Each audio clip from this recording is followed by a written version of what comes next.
बालेन सरकारका गृहमन्त्रीको हिट लिस्टमा ओली लेखक खड्कापछि आर्जु सहित 18 जनाको नाम। जुनसुकै बेला पक्राउ पर्न सक्ने सबै भ्रष्ट जेलमा लुटिएको पैसा राज्यको ढुकुटीमा र वर्षौंदेखि हराएका फाइलहरू अब सिधै ट्र्याकिङमा। जनतालाई बिना झन्झट विदेशमा जस्तै सबै सेवा। सुन्दा यो कुनै सिनेमाको डायलग जस्तो लाग्छ, तर हिजो राति बालुवाटारबाट जे घोषणा भयो र आज बिहान सडकमा जे देखियो त्यसले नेपालको सत्ता र संरचनामा एकैपटक महाभूकम्प ल्याइदिएको छ र देश लुटेराहरूको मुटुले ठाउँ छोड्ने संकेत गरिसकेको छ। बजारमा यति बेला एउटै चर्चा छ, बालेनले साँच्चीकै अनिल कपूरको नायकको झल्को दिएका छन्। एकातिर बालुवाटारबाट 100 दिने शासकीय सुधारको ऐतिहासिक रोडम्याप जारी भयो, अर्कोतिर निर्मम एक्सन सुरु भयो। केपी ओली र रमेश लेखकपछि अब दीपक खड्का जाकिएका छन्। यति मात्र होइन, ग्यालेक्सी खबरलाई प्राप्त विशेष जानकारी अनुसार बालेनका गृहमन्त्री सुदन गुरुङको हिट लिस्टमा भ्रष्टाचारकी देवी भनेर चिनिने पूर्व प्रधानमन्त्री पत्नी आर्जु राणा, रामबहादुर थापा बादल सहित थप 18 जना हाई प्रोफाइलको नाम परिसकेको छ। यो सूचनाले सिङ्गो राजनीतिक वृत्तमा सन्नाटा छाएको छ र भ्रष्टको भोक निन्द्रा हराइदिएको छ। यो कुनै सामान्य राजनीतिक स्टन्ट होइन।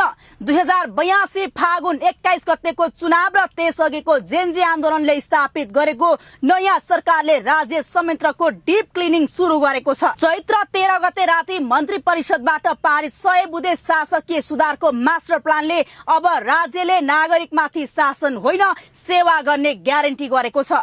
तर ती 100 बुँदाका पानाभित्र के त्यस्तो छ जसले वर्षौंदेखि जरा गाडेर बसेका बिचौलिया र शक्ति केन्द्रहरूको निन्द्रा उडाइदिएको छ? आउनुस् हल्लामा होइन, फ्याक्ट्समा कुरा गरौं। सबैभन्दा पहिलो प्रहार सिंहदरबार भित्रै भएको छ। मन्त्रालयको संख्या खुम्चाएर 17 वटा मात्रै राखिने निर्णयसँगै राज्यको ढुकुटी दोहन गर्ने दर्जनौं अनावश्यक बोर्ड र समितिहरू सिधै खारेज गरिएका छन्। तर यो भन्दा पनि ठूलो क्रान्ति तब भयो जब सरकारले सरकारी कार्यालय र विश्वविद्यालयहरूमा वर्षौंदेखि जरा गाडेर बसेका दलीय ट्रेड युनियन र विद्यार्थी संगठनहरूलाई सदाका लागि प्रतिबन्ध लगाइदियो। अब सिंहदरबारमा राजनीति होइन, काम हुनेछ। निर्णय प्रक्रिया 3 तह भन्दा माथि जाने छैन। हरेक मन्त्रालयले 7 दिनभित्र आफ्नो एक्सन प्लान बुझाउनु पर्नेछ र 45 दिनभित्र हरेक सरकारी कर्मचारीको कार्य सम्पादनको रिपोर्ट कार्ड तयार हुनेछ। राज्यले पहिलो पटक ऐतिहासिक गल्ती स्वीकार्दै दलित तथा बहिष्कृत समुदायसँग औपचारिक क्षमायाचना गर्ने निर्णय गरेको छ। भदौ 24 को घटनाको उच्चस्तरीय छानबिनसँगै आन्दोलनका घाइतेहरूलाई 100 दिनभित्र रोजगारी र पुनर्स्थापनाको ग्यारेन्टी गरिएको छ। अब कुरा गरौं तपाईँ र मेरो दैनिकीको। राहदानी, नागरिकता वा लाइसेन्स लिन रातभरि लाइन बस्नुपर्ने र बिचौलिया पाल्नुपर्ने दिन सकिए। सरकारले हुलाक मार्फत गभर्नमेन्ट कुरियर सेवा सुरु गर्दै यी सबै सरकारी कागजात सिधै तपाईको घरको ढोकामा पुर्याउने जिम्मा लिएको छ। प्रमुख शहरहरूमा अब दैनिक 12 घण्टा खुल्ने नागरिक सेवा केन्द्र सञ्चालन हुनेछन्, जहाँ सबै सेवा फेसलेस अर्थात् कर्मचारीको अनुहारै नहेरी अनलाइनबाटै हुनेछन्। तपाईले एकपटक नागरिकता नम्बर हालेपछि राज्यका सबै निकायमा फर्म अटोफिल हुनेछ। र सबैभन्दा रोमाञ्चक कुरा, कुन हाकिमको टेबलमा तपाईको फाइल कति दिन अड्कियो त्यसको अटोमेटिक अलर्ट अब सिधै मन्त्री र तपाईको मोबाइलमा आउनेछ। यो फाइल अड्काएर घुस खाने परिपाटीको अहिलेसम्मकै ठूलो प्राविधिक सर्जिकल स्ट्राइक हो।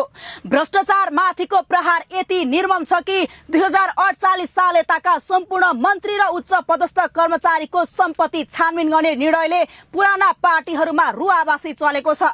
नेता र बिचौलियाले कहाँ र कसरी पैसा लुकाएका छन् भनेर ट्र्याक गर्न इन्टिग्रेटेड डिजिटल एसेट रजिस्ट्री बन्दैछ, जसले बैंक खाता, शेयर र डिजिटल वालेटको शंकास्पद कारोबारलाई आफै रेड फ्ल्याग गर्नेछ र अटोमेटिक अनुसन्धान सुरु हुनेछ। अदालत र अड्डामा थन्किएका धरौटी रकमदेखि लिएर 10 वर्षदेखि बैंकमा बेवारिसे रहेको अरबौं रुपैयाँ अब सिधै राज्यको कोषमा तानिनेछ। अर्कोतर्फ अर्थतन्त्रलाई चलायमान बनाउन 2 दिनभित्रै स्टार्टअप दर्ता हुने र 25 करोडसम्मका साना उद्योग दर्ता पूर्ण रूपमा निशुल्क गरिएको छ।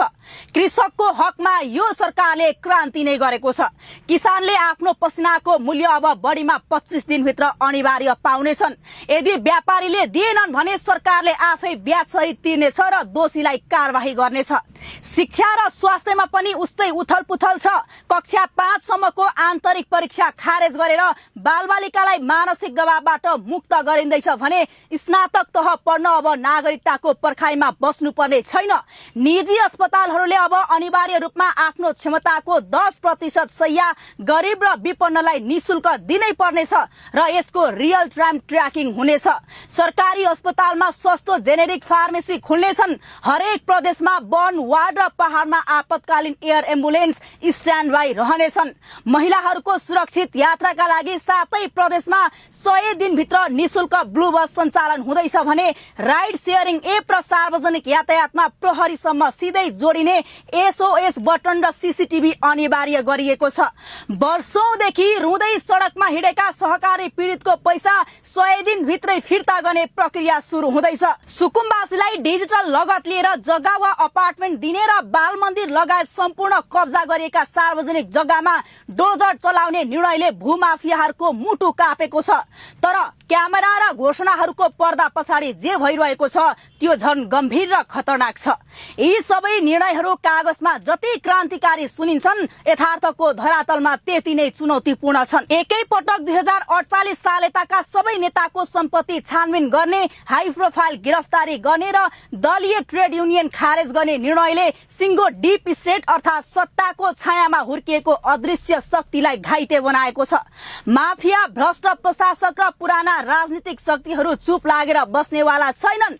उनीहरूले यो चक्रव्यूह तोड्न र नयाँ सरकारलाई असफल बनाउन हर सम्भव प्रयास गर्नेछन्।